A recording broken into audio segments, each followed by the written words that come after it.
오늘 저희들에게 주신 말씀은 마가복음 9장 14절부터 29절까지 대책 없는 세대입니다.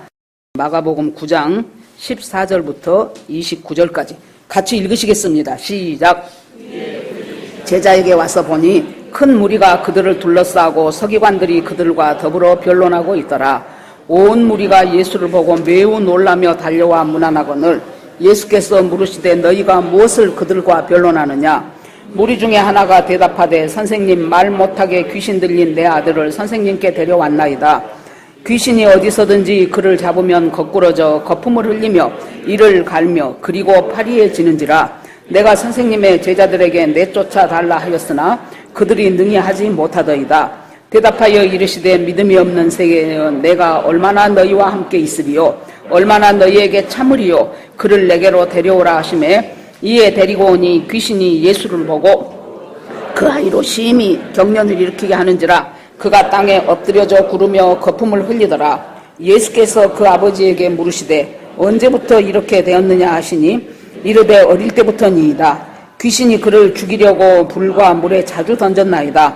그러나 무엇을 하실 수 있거든 우리를 불쌍히 여기사 도와주옵소서. 예수께서 이르시되 할 수 있거든이 무슨 말이냐? 믿는 자에게 능치 못할 일이 없느니라 하시니 곧 그 아이가 아버지의 소리를 질러 이르되 내가 믿나이다. 나의 믿음 없는 것을 도와주소서 하더라. 예수께서 무리가 달려와 모이는 것을 보시고 그 더러운 귀신을 꾸짖어 이르시되 말 못하고 못 듣는 귀신아, 내가 내게 명하노니 그 아이에게서 나오고 다시 들어가게 하지 말라 하시매 소리를 지르며 아이로 심히 경련을 일으키게 하고 나가니 그 아이가 죽은 것 같이 되어 많은 사람들이 말하기를 죽었다 하나 예수께서 그 손을 잡아 일으키시니 이에 일어서니라.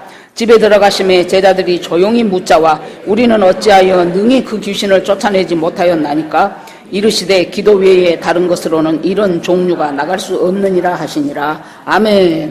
기도하겠습니다. 하나님 감사합니다.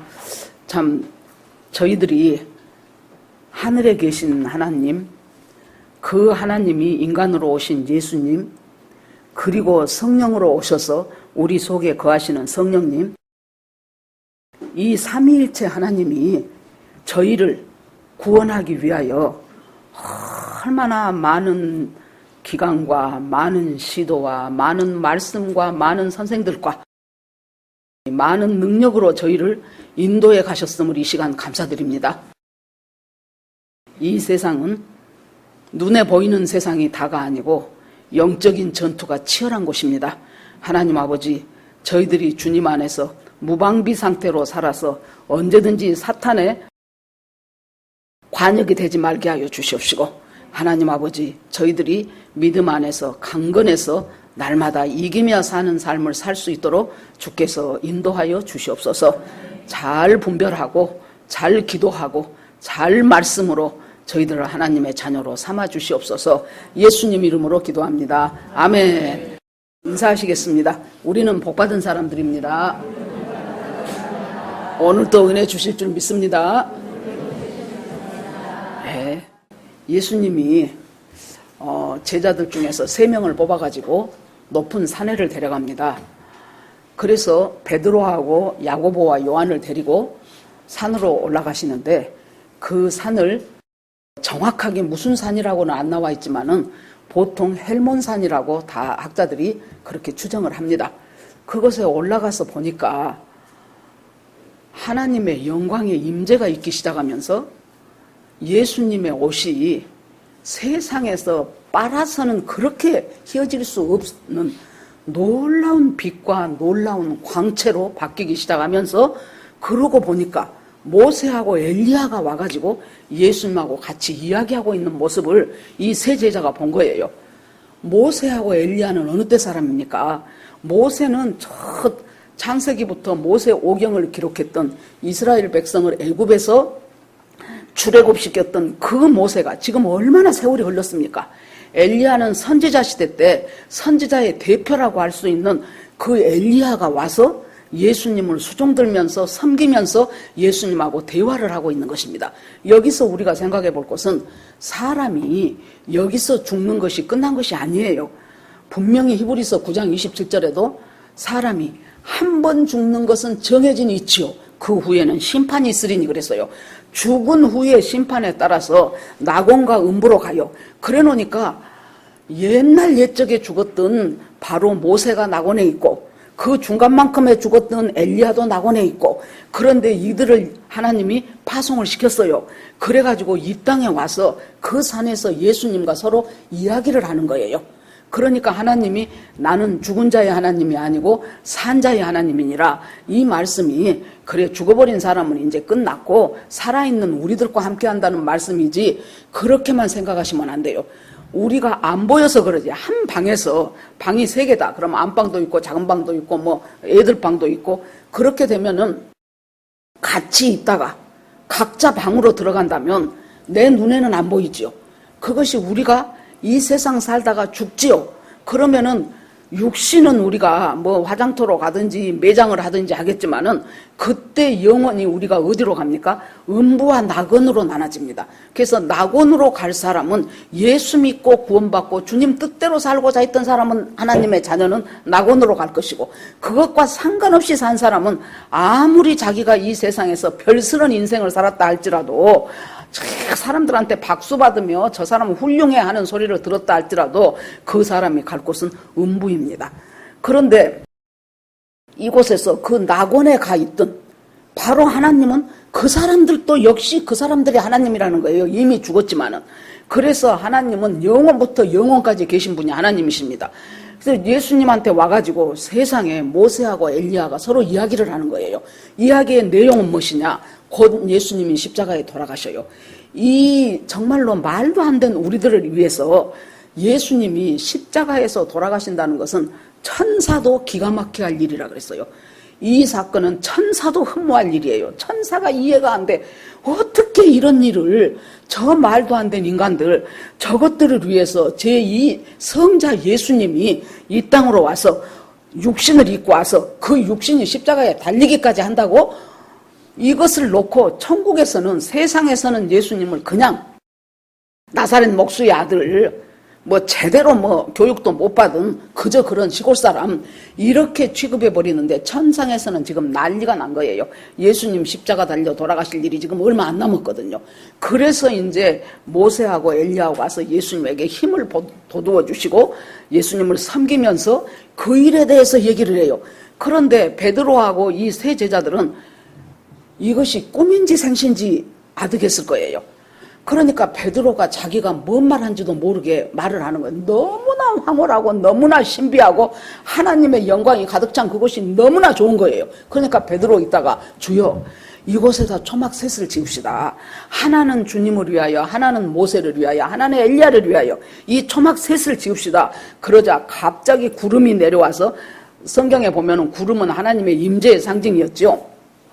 구름이 내려와서 이들을 덮으면서 공중에서 음성이 들리는데, 이는 내 사랑하는 아들이요 내 기뻐하는 자니 너희는 저의 말을 들으라 그러는 거예요. 그러니까 그냥 정신없이 말했다가 정신없이 구름에 덮여갖고 정신 차리고 나서 보니까 모세하고 엘리야는 안 보이고 예수님만 보인 거예요. 그런데 예수님이 뭐라고 합니까? 내가 죽었다가 다시 부활할 때까지 이 말을 너희가 아무에게도 하지 말아라. 오늘 있었던 일을 말하지 마라. 그러면서 예수님은, 베드로는 그곳에서 계속 살고 싶었어요. 그런데 예수님은 다시 이 제자들을 데리고 산 아래로 내려오십니다. 산 아래로 내려오니까 한번 우리가 그 장면을 한번 생각해 봅시다. 뒤에는 웅장한 헬몬산이 있어요. 잘 녹지 않는다는 만년설이 산봉우리에 있어요. 웅장한 헬몬산이 있는데 거기서 베드로는 있고 싶었는데 예수님은 내려와요. 우리가 영광의 하나님, 은혜의 하나님, 놀라운 성령의 임재를 체험하면은 그냥 이곳이 좋사오니 우리는 그러고 싶어요. 그런데 하나님은 뭐라 그래요? 네가 산 아래로 내려가라는 거예요. 산 아래로 내려오니 뭔 사건이 있습니까? 사람들이 무리가 많이 모였고, 그런데 그것이 소란스러워요. 봤더니 서기관들과 예수님의 제자들, 이제 3명 갔으니까 12명 중에서 9명 남았겠죠. 그 9명의 제자들과 심히 논쟁을 하고 있는 거예요. 서로 막 시끄러워요.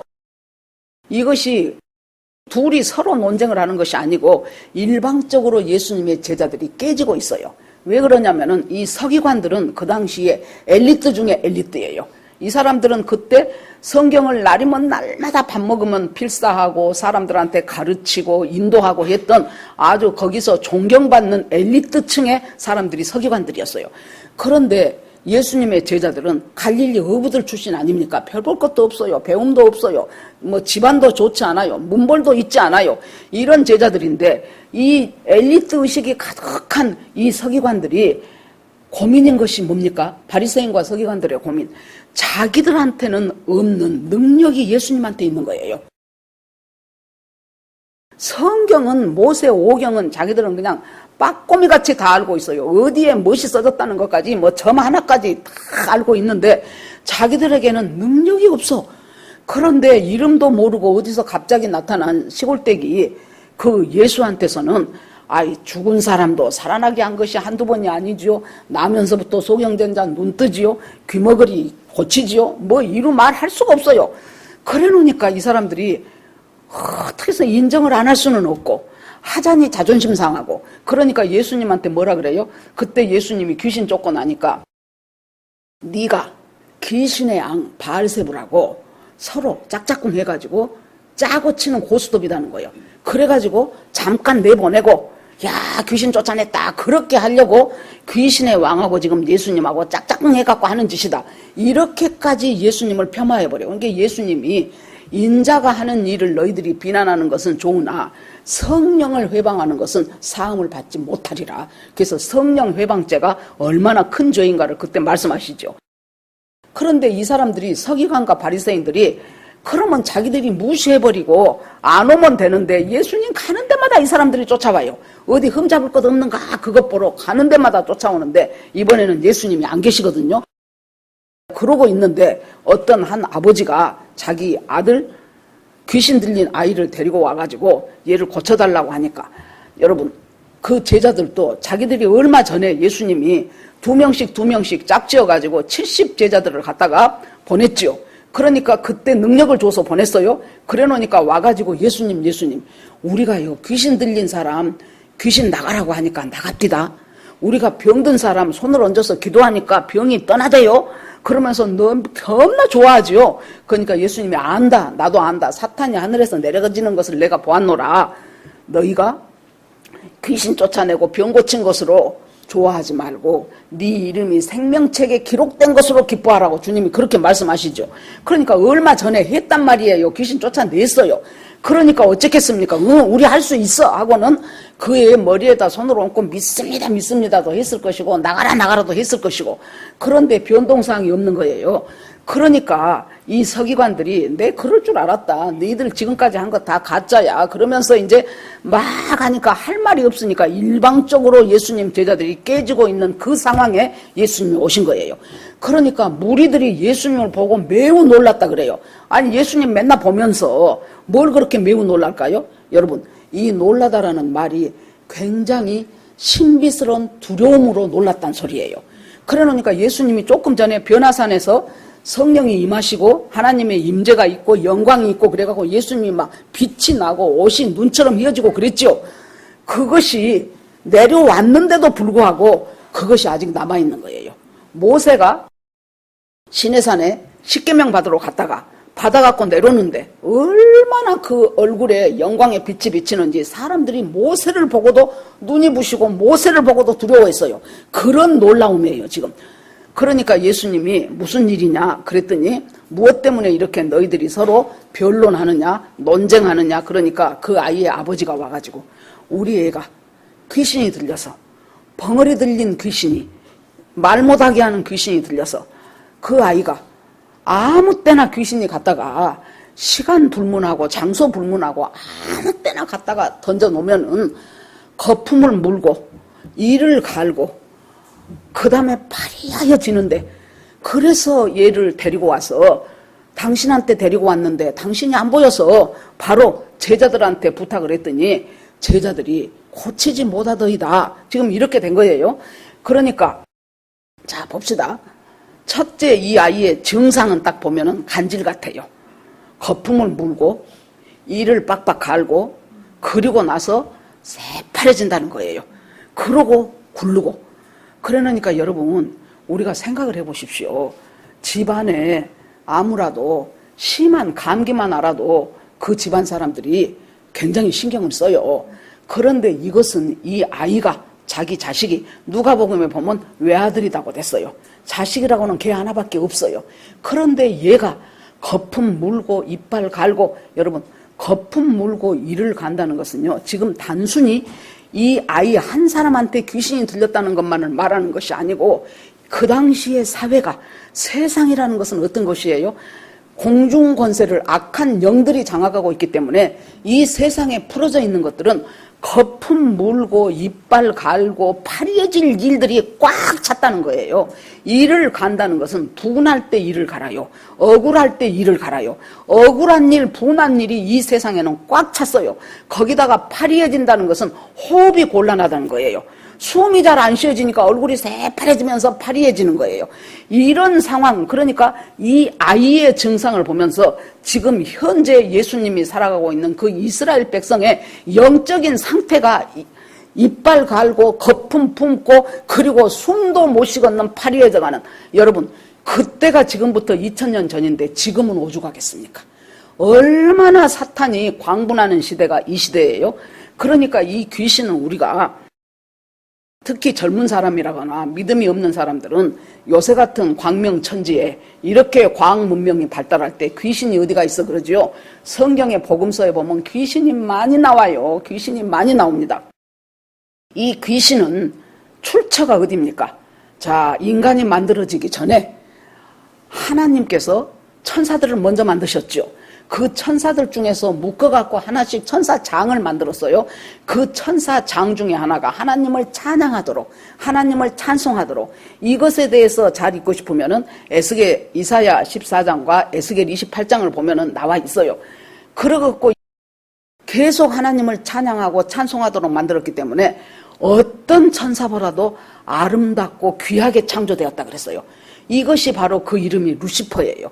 루시퍼가 하나님을 찬양하도록 아름답게 창조됐는데 어느 날 보니까 자기가 너무 아름답고 너무 귀하고 너무 폼나는 거예요. 그러자 마음속에 무슨 생각이 나요? 아니, 내가 굳이 저렇게 하나님을 찬양해야 돼? 나도 충분히 찬양받을 만하잖아. 그러면서 내가 북극 지폐 위에 자정해가지고 지극히 높은 자는 하나님이에요. 지극히 높은 자와 내가 한번 비교버리라. 이 말은 뭔 말이에요? 지극히 높은 하나님하고 한번 내가 맞짱 떠보겠다. 왜 하나님만 찬양받아야 돼? 나도 충분히 찬양받을 만하지. 그 순간 얘가 굴러떨어지기 시작해가지고 이때 이 루시퍼를 따랐던 전 천사의 3분의 1 정도 되는 천사들이 있어요. 그 3분의 1 천사가 루시퍼를 따랐어요. 이것들이 귀신이에요. 아시겠죠? 그래서 귀신은 악의 영들이에요. 그래서 우리가 싸우는 것은 혈과 육에 대한 것이 아니고 정사와 권세와 어두움의 세상 주관자들과 하늘에 있는 악한 영들이라 그랬어요. 이 악한 영들이 여러분 계속해서 우리가 영의 그 종류가 생각을 해보세요. 3분의 1 천사가 따라 내려와가지고 공중권세 잡으면서 많은 사람들 속에서 유혹하고 미혹하고 심한 사람 이렇게 귀신이 들려버려요. 그러니까 귀신의 특징을 우리가 거라사 지방에 귀신 들린 그 예를 한번 들어보면 돼요. 예수님이 거라사 지방에 갔어요. 걔는 사람이 손을 쓸 수가 없어요. 무덤 사이를 돌아다니면서 뭐 아무도 그 앞에 지나갈 수도 없고, 그래서 예수님이 개 고쳐주려고 가신 거예요. 가버나움에 막 그 갈릴리 호수를 지나가지고. 그랬더니 걔가 예수님 앞에 딱 오더니 무릎을 꿇고 뭐라 그래요? 하나님의 아들 예수여, 나와 당신과 무슨 상관이 있나이까? 그러니까 이 귀신을 보세요. 그때는 예수님 사역의 초창기이기 때문에 예수님이 하나님의 아들인지 사람들은 몰라요. 그냥 나사렛 출신 별 볼 것 없는 느닷없이 나타난 선지자 중에 하나, 선생 중에 하나, 그렇게만 생각했는데 귀신은 귀신같이 아는 거예요. 왜요? 자기들이 이 땅에 떨어지기 전에 천상에서 하나님을 섬길 때 그 성자 예수를 아는 거예요. 그러니까 하나님의 아들 예수여, 나와 당신과 무슨 상관이 있나이까? 자, 이걸 보면서 귀신은 어째요? 첫째, 하나님을 안다. 귀신은 예수가 누군지를 안다. 사람은 몰라도. 두 번째, 안다고, 그러니까 우리가 안다고 하는 지식적인 것, 그건 믿음이 아니에요. 4대 성인 중에 한 사람이지. 훌륭하시지. 성경 봐라. 얼마나 좋은 교훈이 많냐. 하나님을 안다. 이 아는 지식 갖고는 그것은 믿음이 될 수 없어요. 야고보서에 뭐라 그래요? 너희가 하나님 한 분이신 줄 믿느냐? 잘하는도다. 귀신도 하나님이 한 분이신 것을 믿고 떠느니라 그랬다고요. 그러니까 하나님 한 분이셔. 하나님 살아있어. 이 정도는 귀신도 아는 믿음이라는 거예요. 그 믿음을 여러분들이 굉장한 믿음이라고 착각하시지 말라는 거예요. 그러면서 뭐라고 합니까? 하나님의 아들 예수요. 그런데 두 번째 중요한 것이 나와 당신과 무슨 상관이 있나이까? 귀신은 뭐예요? 하나님이 누군지 알고 예수님이 누군지 아는데 전혀 예수님과 상관없는 삶을 살고 싶어 해요. 교회는 부지런히 다니면서도 전혀 하나님과 상관없이 살아가는 사람들이 뭐 퍼센테이지는 안 넣어봤어도 엄청 많을 것입니다. 교회는 다녀. 무엇으로? 종교인으로, 동아리 활동하러. 그 전에 어떤 분 보니까 우리 교회 다니다가 어디 있죠? 큰 교회 가신 분이에요. 그런데 그분이 어째서 그리 가셨습니까? 그랬더니 거기를 가서 보니까 그랜드 피아노가 있고 성가대원이 뭐 수백 명 되고 너무나 좋더라는 거예요. 어디 음악회에 온 것 같았다. 그러면 그분은 교회를 다닌다고 할지라도 그분이 믿음이 있으신 분이냐고요? 아니지요. 그러니까 하나님과 어떤 관계를 맺기를 거부하는 수많은 그리스도인들, 수많은 교회 다니는 사람들, 하나님과 상관없도록 계속 귀신은 지금 그걸 막 밀어 넣어주는 거예요. 그리고 뭐예요? 예수님과 하나님의 말씀 듣는 것을 굉장히 방해를 해요. 어떻게 그냥 주일날 돼갖고 교회 가려 그러면은 잘 안 오던 시어머니가 갑자기 어젯밤중에 오셔가지고 오늘 뭔 일이 있다. 그래가지고 하니 그 오랜만에 오신 시어머니 놔두고 혼자 교회를 올 수가 없잖아요.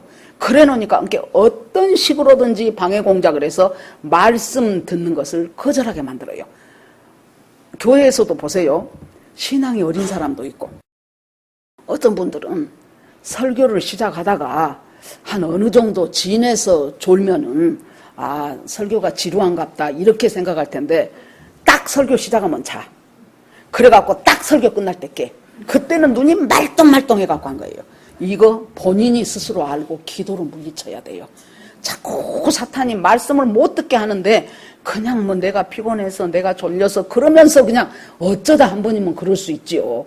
그런데 이것이 지속된다면은 이것은 내가 자꾸 사탄이 나를 하나님의 말씀을 못 듣게 지금 이렇게 하는데 내가 모르고 그냥 그것을 수용하고 있구나 이렇게 생각하시고 그것을 예수 그리스도 이름으로 물리치셔야 돼요. 그리고 몸도 교회 예비 오기 전에는 너무 몸을 혹사시키고 일을 많이 하면 당연히 와서 피곤하니까 졸 수밖에 없지요. 그래서 예배 드리기 전에는 조금 몸도 좀 덜 피곤하게 하시고 정 피곤하면 좀 누워서 좀 쉬시고 그렇게 하고 예배 드리러 올 필요가 있습니다.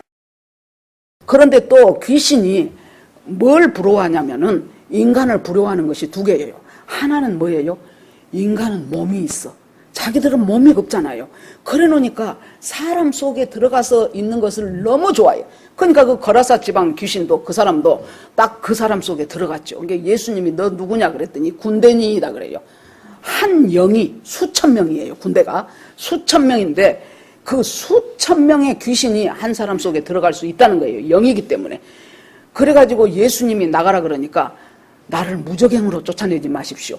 귀신이 최후의 저그들이 들어갈 곳이 무적행, 없을 무자, 저 밑바닥이 없는 그 무적행으로 들어가는 것이 자기들이 마지막 처소예요. 그러니까 이 무적행에 들어가는 것을 엄청 무서워하더라고. 제가 그때 어떤 그 목사님인가 무슨 그걸 들었더니요. 그 목사님이 그래요. 이 귀신 축사하는 사역을 하시는 목사님인데 어떤 사람한테 딱 이제 귀신 들린 자한테 물었대요. 너는 무엇이 제일 무섭냐? 그랬더니 이 목사님은 틀림없이 걔가 예수의 피가 예수 그리스도의 십자가의 피가 제일 무섭다고 그렇게 말할 줄 알았대요. 그랬더니 뭐라고 하냐 그러면 대답을 안 하려고 그러더래요. 그래서 막 예수의 이름으로 명하노니 너는 뭐가 제일 두렵냐 그러고 대답을 하라 그랬더니 할 수 없이 무저갱 그러더랍니다. 무적행이 자기들이 최후에 들어갈 너무나도 두려운 곳이라는 것을 알기 때문에 이 귀신도 뭐라 그래요? 나 무적행에 보내지 말아주세요. 무적행에 보내지 말아주세요. 그러면 어디로 들어갈래? 그랬더니 저 돼지떼한테 들어갈게요. 그래서 돼지떼로 보내지요. 그러니까 돼지 2,000마리가 몰살에서 비탈로 내리다라 몰살하여 죽었죠. 제가 그 이동원 목사님 그 책을 그 전에 한번 읽어보니까요. 이동원 목사님 유명하잖아요. 지금은 이제 은퇴하셨지만은, 퇴임하셨지만은, 이 목사님이 자기가 젊어서 전도사 때 어디 시골 교회에 전도사를 했대요. 그랬는데, 그러니까 아직 이제 자기가 이제 체험도 별로 없고 그래요. 그러는데 어떤 사람이 귀신 들렸다고 와서 좀 고쳐주라고. 그래서 이제, 그래도 명색이 전도사인데, 그런 것은 목사님이나 하지 전도사는 못 합니다. 그럴 수는 없잖아요. 갔어요. 귀신이 들렸어. 그래서 이제 얼른 그 거라사 지방 귀신 들리니 이제 그 성경을 생각을 한 거예요. 나사렛 예수의 이름으로 명하느니 이에서 나갈지어다. 이제 계속 하는 거예요. 그러니까 귀신이 있다가 나가기는 나간다고, 내가 나간다고. 그러는데 어디로 가면 좋겠냐고 그러더래요. 귀신이 아주 이거 강교합니다. 귀신들이 어디로 가면 좋겠냐고. 그래서 성경에서는 돼지떼기로 들어가라고 할 텐데 그 집 보니까 돼지를 안 키우더래요. 그래서 보니까 저 마당에서 닭이 콕콕콕콕 쪼고 있더래요. 그래서는 저 닭한테로 들어가라 그랬대요. 아이 조금 있으니까 닭이 피를 토하고 팩 쓸어 죽어버리더랍니다. 그래서 그때 자기가 야 영의 세계라는 것이 이렇구나 그걸 깨달았다고 제가 그분 책을 언제 보면서 읽었던 기억이 납니다. 그래서 이 귀신은 그렇게 하고 그 다음에는 뭐예요? 이제 그래서 거할 곳을 찾고 싶어 해요. 그래서 사람을 부러워한 것이 몸이 있어서 부럽고 또 하나는 사람이 부러운 것이 뭔 줄 압니까? 자식을 낳잖아요. 애를 낳잖아요. 그런데 귀신은 창세기 때 있었던 그것이 지금도 그대로 있어요. 수가 늘지도 않고 줄지도 않아. 귀신은 생산력이 없어. 그러니까 생산하는 인간들이 부럽고 인간한테 생산할 수 있도록 하는 하나님이 성질나는 거예요. 자기들 수는 안 불어나는데. 그래 놓으니까 이 사탄이 뭐예요? 기기묘묘한 방법을 동원을 해가지고 동성애를 막 조장을 해갖고 동성애 1000번 만번 해보십시오. 거기서 애가 나오는가. 그래가지고 하나님을 대적하는 거예요. 동성애 조장하지요. 음란 조장하지요. 막 어쩌든지 페미니즘 막 안 좋은 식으로 몰고 가지요.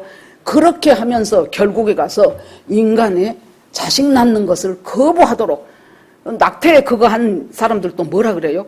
내 자궁은 내 것이다 그러면서 내가 내 자궁 속에 있는 애를 죽이거나 말거나 너가 무슨 상관이냐 그러면서 이런 것들의 어떤 잘못된 사상들을 집어넣음으로 말미암아 결국에 가서 자녀를 낳을 수 있도록 만들어주신 하나님의 그 축복을 거절을 하도록 만드는 거예요. 그래서 이제 이것들이 귀신들이 지금 이렇게 해서 지금 공중권세를 잡고 수많은 사람들의 수많은 사회 속에 역사하고 있어요. 이 귀신이 이 아이한테는 갔다가 이빨 갈고 파리하고 넘어지고 이렇게 또 거기다가 뭐예요? 귀도 먹게 만들고 말도 못하게 만들었어요. 그러니까 이건 뭐 맷중고를 지금 지고 있죠. 그러니까 예수님이 믿음이 없고 패역한 세대여 내가 너희를 언제까지 기다리고 언제까지 참으리요? 그래요. 믿음이 없고 패역한 세대요. 즉 하나님을 믿는 믿음이 없기 때문에 능력은 안 나타나고 패역하다는 것은 단순히 안 믿는다는 것이 하나님을 대적한다 그 말이에요. 그러니까 믿음이 없을 뿐만 아니라 이제는 거기다가 더해서 하나님을 대적해. 그래서 그냥 교회 안에서도 막 그냥 우리 저 미국 있는 아들이 처음에 거기 가가지고 처음에 다녔던 교회를 고민을 하다가 다른 데로 옮겼어요.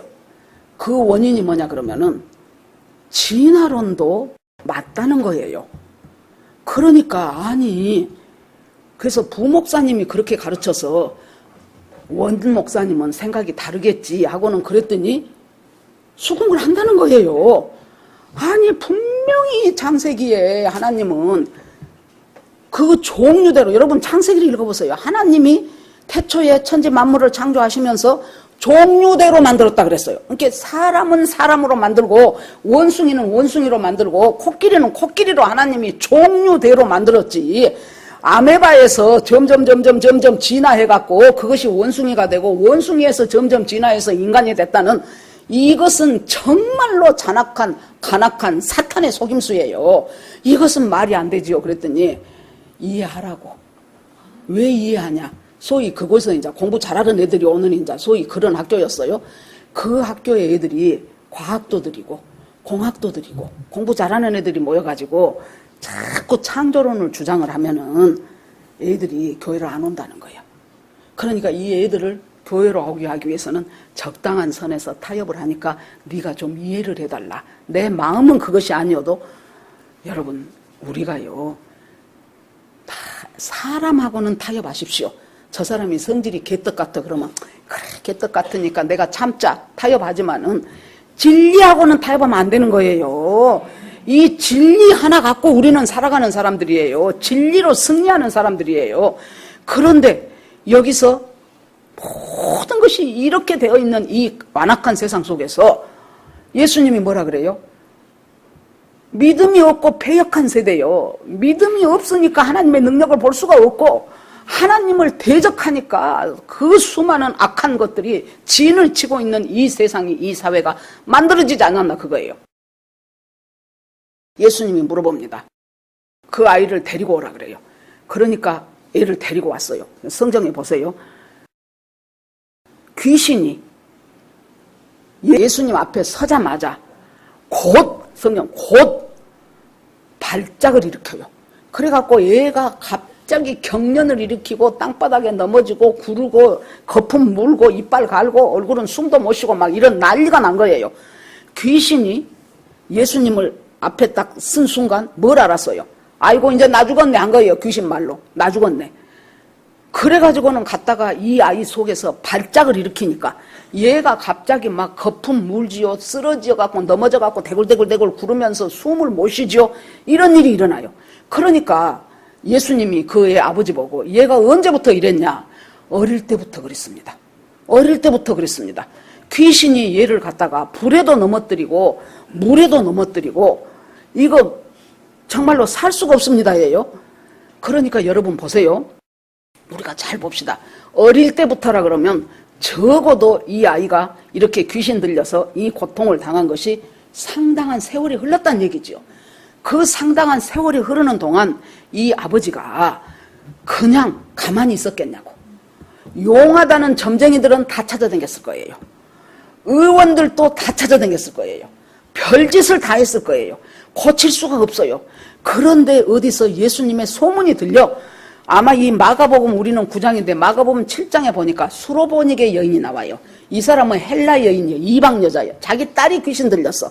그래갖고 예수님한테 가갖고 내 딸을 고쳐주라 그러니까 내가 이스라엘의 백성 외에는 안 한다 그랬더니 막 사정을 하죠. 그래 놓으니까 나한테 개한테 이 떡을 던져주면 마땅치 않다가 옳습니다. 내가 개입니다. 개들도 주인의 상에서 떨어지기는 부스러기를 먹나이다. 아무튼 그렇게 해갖고 이방 여인의 딸인데도 귀신 들렸는데 고침을 받았단다. 그 소문 들었겠지요. 얼마 전 사건이에요. 지금 마가복음 7장이니까.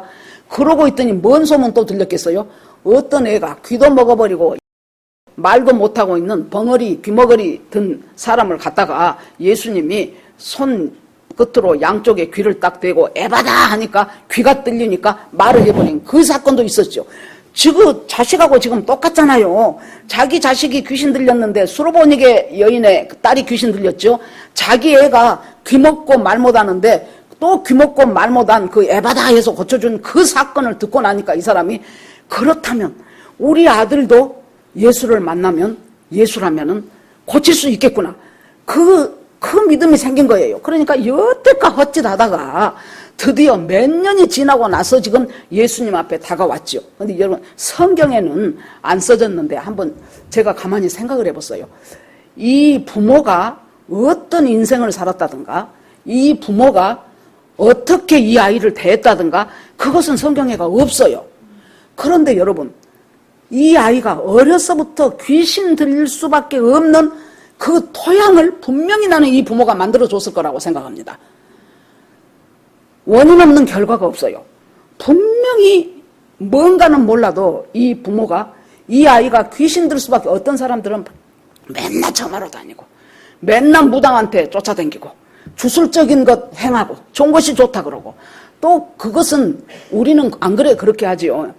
제가 엊그저께 읽은 책에 보니까요. 어떤 그 목사님 책인데 그 엄마가 무당이었다가 아들은 목사님이 된 분이 있어요. 그 이제 새롭게 하소서 그런 간증에도 나와요.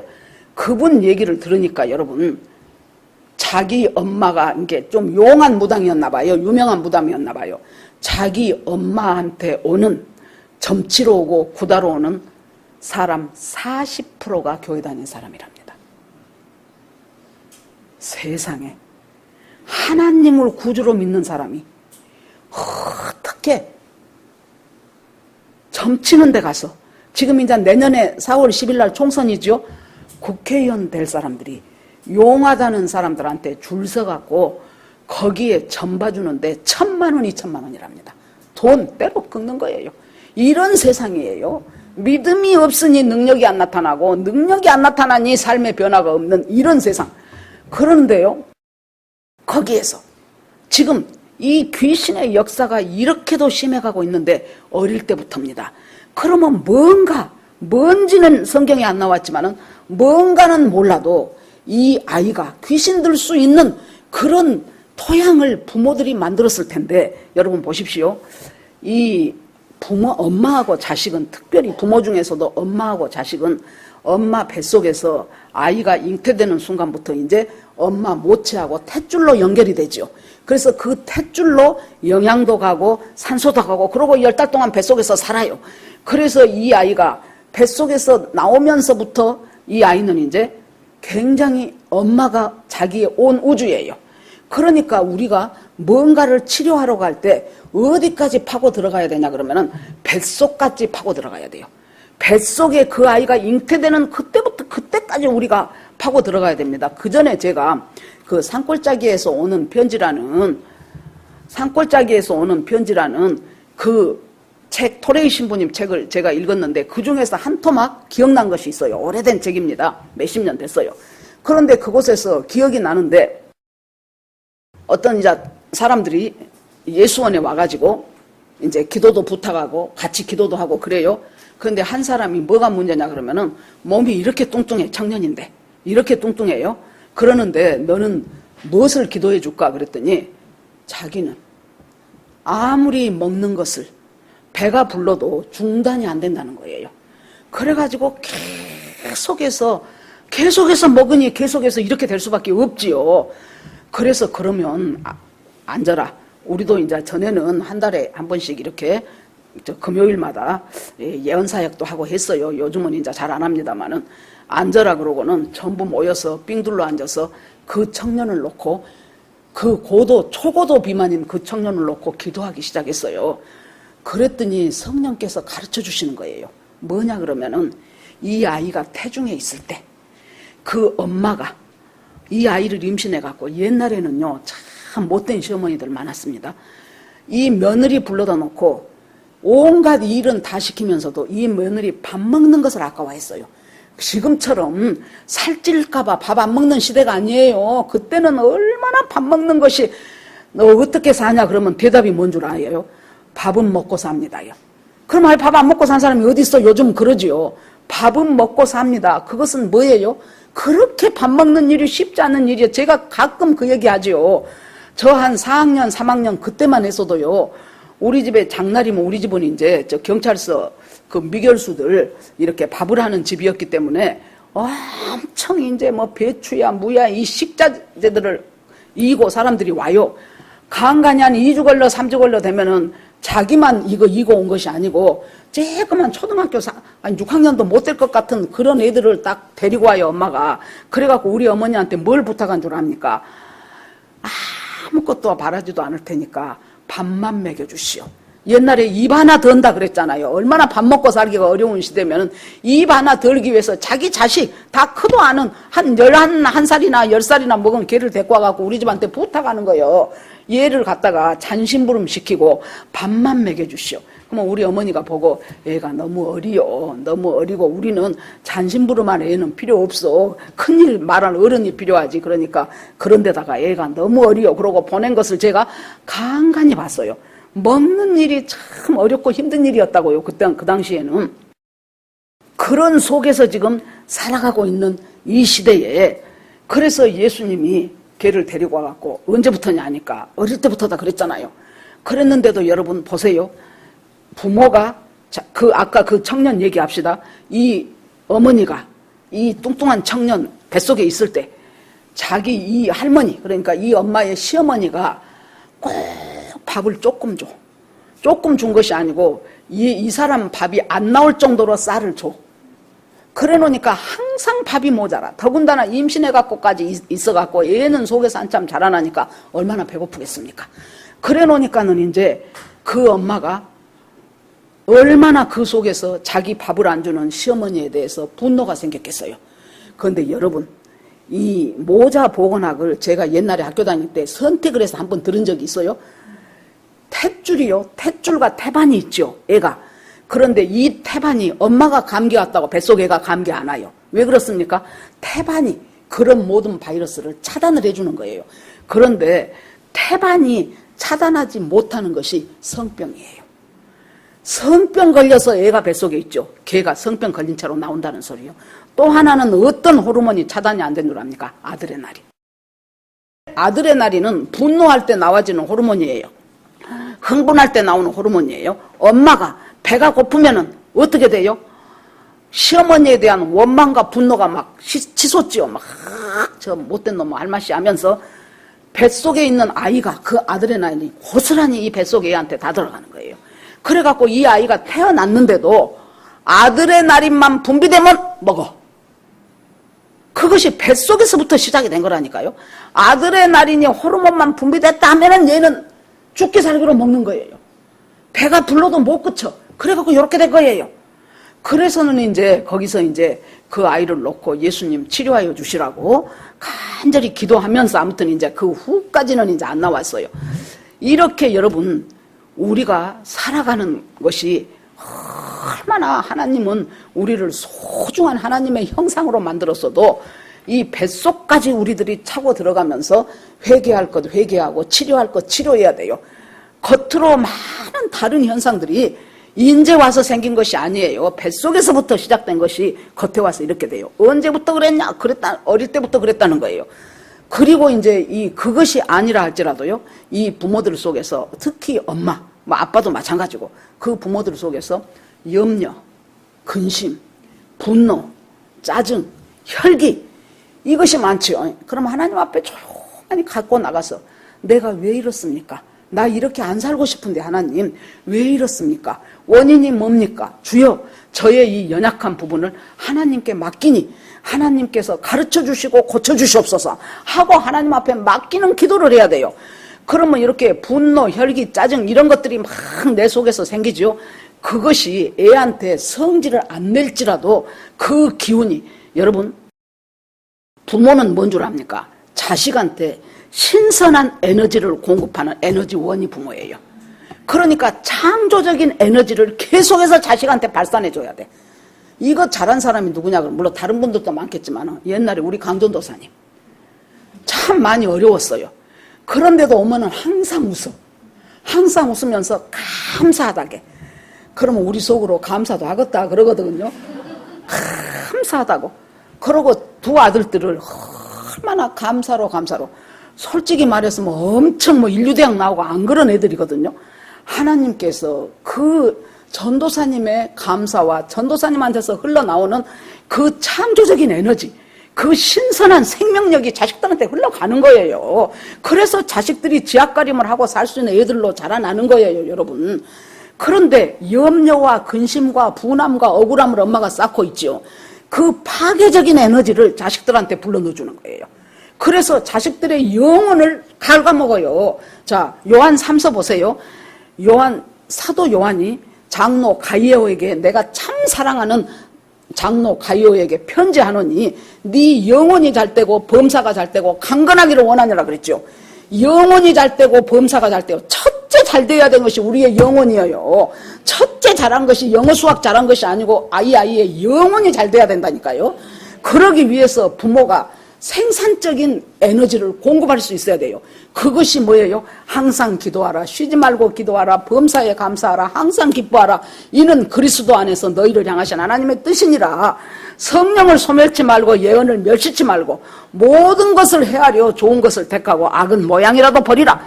이것이 창조적인 에너지를 만들어내는 거예요, 여러분.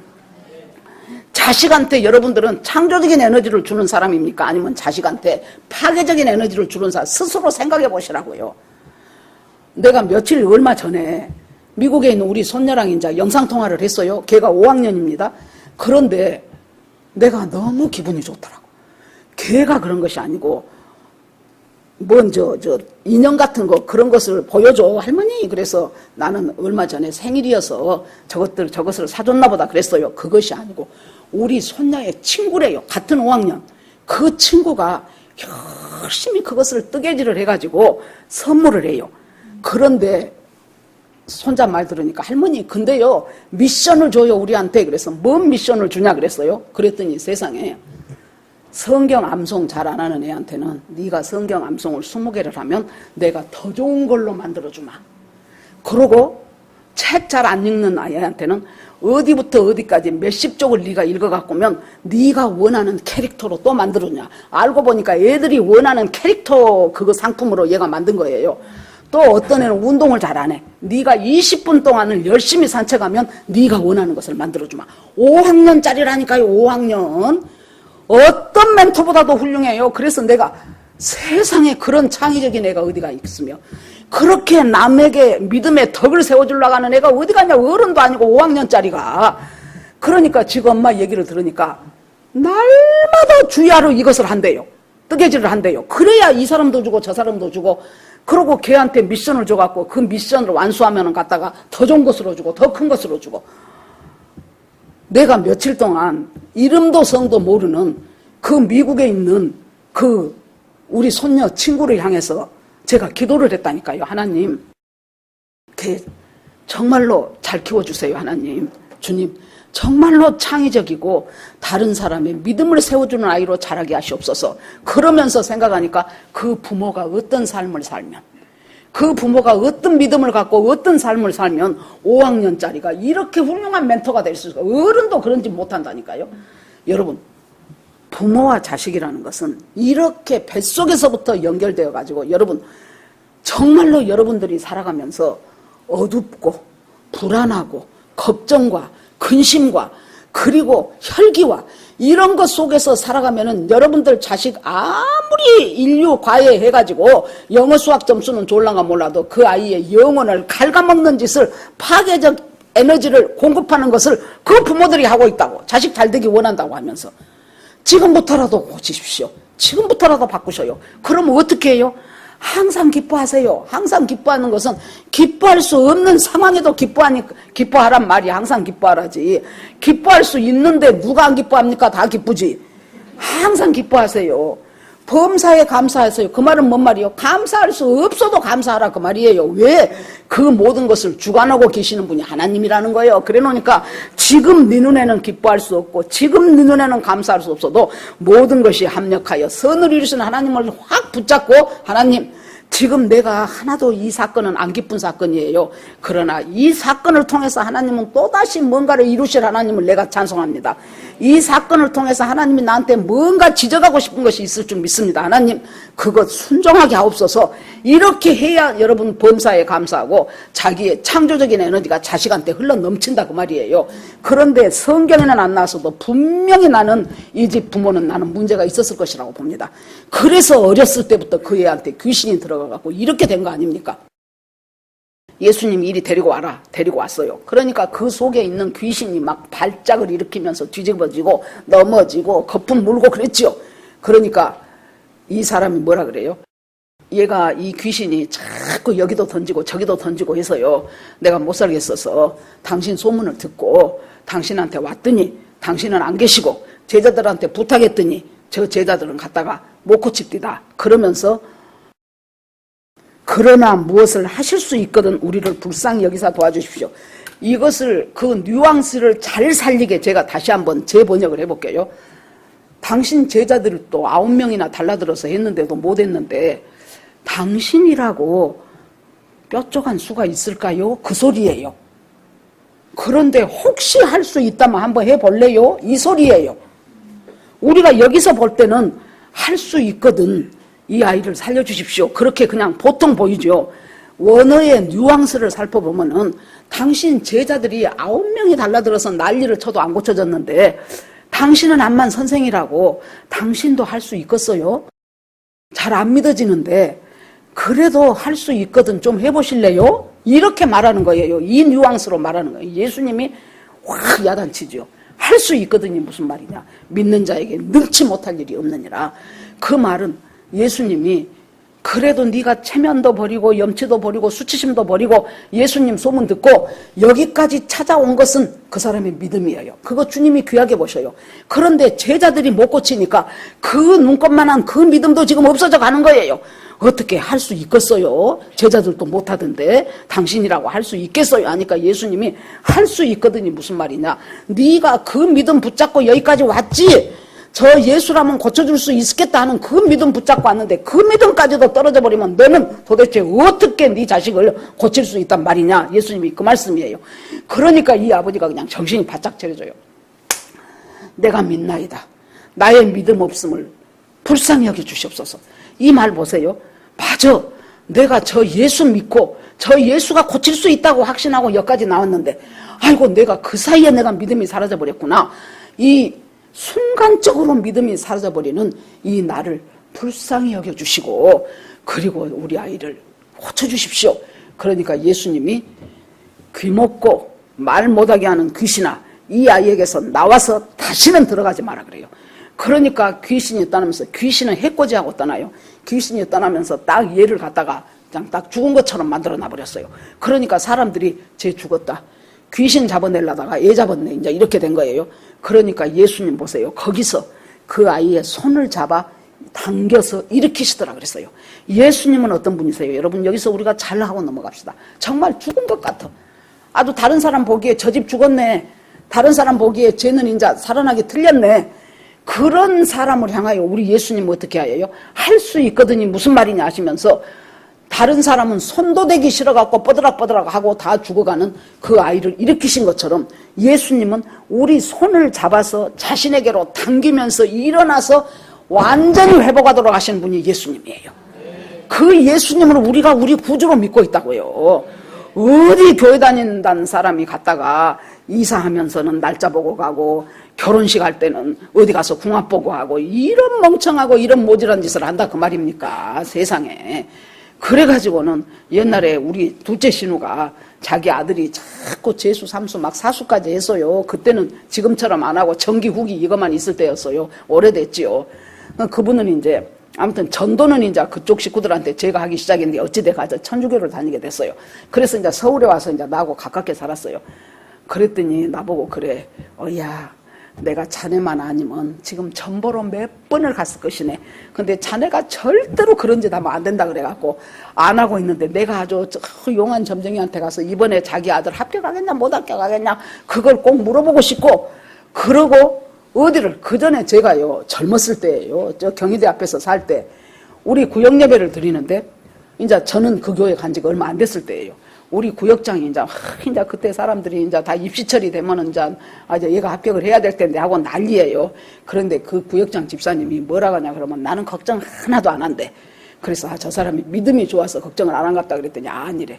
그때 20만 원이면 몇십 년 전이니까 큰 돈입니다. 20만 원 봉투에 딱 넣어갖고 예언사역에 준 어떤 권사님 자기가 안대. 그 사람한테 가갖고 딱 놔두고 어디 학교 무슨 과를 갈 것인가를 물어보면 그 사람이 어디 대학 무슨 과 그러면은 딱 합격한다는 거예요. 자기 큰아들도 그래서 합격했고 지금 작은아들도 지금 자기는 걱정 한 개도 안 한대. 20만 원 딱 넣어갖고 그놈 갖다가 그 권사님 주고 그 예언하는 권사님한테 이건 뭡니까? 예수 이름 빙자한 점쟁이지 않습니까? 이것이 너무나 교회 안에도 만연해 있는 상황 속에서 예수님이 할 수 있거든요. 무슨 말이냐. 믿는 자에게 능치 못한 일 없냐 하고 걔를 귀신을 쫓아내고는 걔를 갖다가 다 죽는 것처럼 되어 있는 애를 갖다가 손을 일으켜서 자기 앞으로 당겨서 얘를 일으켜서 정상적인 생활을 하도록 만들어주신 거예요. 그래 놓으니까 이제 일단락 됐지요. 제자들이 조용할 때 예수님한테 와요. 예수님 왜 우리는 안 됩니까? 여러분 중요한 것은 뭔 줄 압니까? 아까 그 아버지가 중요한 것은 늦었지만은 예수님 소문 듣고 예수님한테 가면 나올 수 있다라는 그 믿음 가진 것이 잘한 거예요. 제자들은 잘한 것이 뭔 줄 압니까? 자꾸 물어 예수님 앞에. 예수님 어째 예수님은 되고 우리는 안 됩니까? 지난번에 우리도 됐잖아요. 근데 왜 안 됩니까? 예수님이 최후의 만찬 때 너희들 중 하나가 나를 팔리라 그래요. 그러니까 제자들은 다 놀래갖고 주님 접니까? 나 그럴 마음 하나도 없는데 내가 예수님 팝니까? 주여 내니까 납니까? 막 그래요. 그러는데 유다는 입 딱 다물고 지가 지금 팔라고 하고 있으면서 이미 지금 돈까지 받아놓고 입 싹 닫고 아닌 척하고 있잖아요. 자꾸 예수님 앞에 물어야 돼. 야단 맞더라도. 베드로는 물어갖고 또 야단도 맞잖아요. 야단 맞더라도 자꾸 예수님한테 물어요. 어째서 우리는 안 됩니까? 왜 우리는 못 고쳐냅니까? 그러니까 우리가 오늘 본 마가복음에는 기도 외에는 이런 종류가 나가지 않느니라 그러는데 마태복음 똑같은 기사 마태복음에 보면은 그 앞에 한 말씀이 더 있어요. 뭐라고 말씀이 나오냐 그러면은 믿음이 작은 영혼이라. 너희들이 믿음이 작아서 못 고쳐냈다. 그러는데 너희가 만약에 겨자씨만한 믿음이 있어도 이 산한테 명하여 쩔이 비켜라 그러면 이쪽에 있는 산이 쩔이 비켜진다는 거예요. 이 말씀은 뭐예요 여러분? 겨자씨는 우리나라 깨보다 더 작아. 우리나라 깨 한 톨보다 더 작습니다. 그 겨자씨만한 믿음. 그러니까 하나님 나라는 사이즈에 있지 않아요. 사이즈에 있지 않아.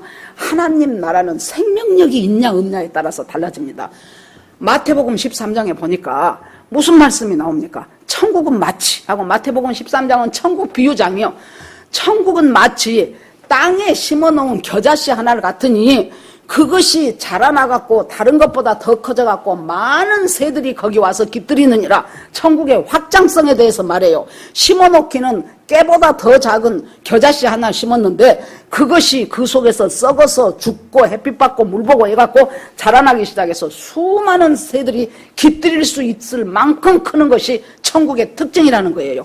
너희들이 겨자씨만한 믿음만 있으면 살아있는 믿음, 생명력 있는 믿음, 하나님의 능력으로 합해진 믿음, 그 믿음이 있으면은 이 산 보고 명령해서 너 저리 가 그러면 저리 간다는 거예요.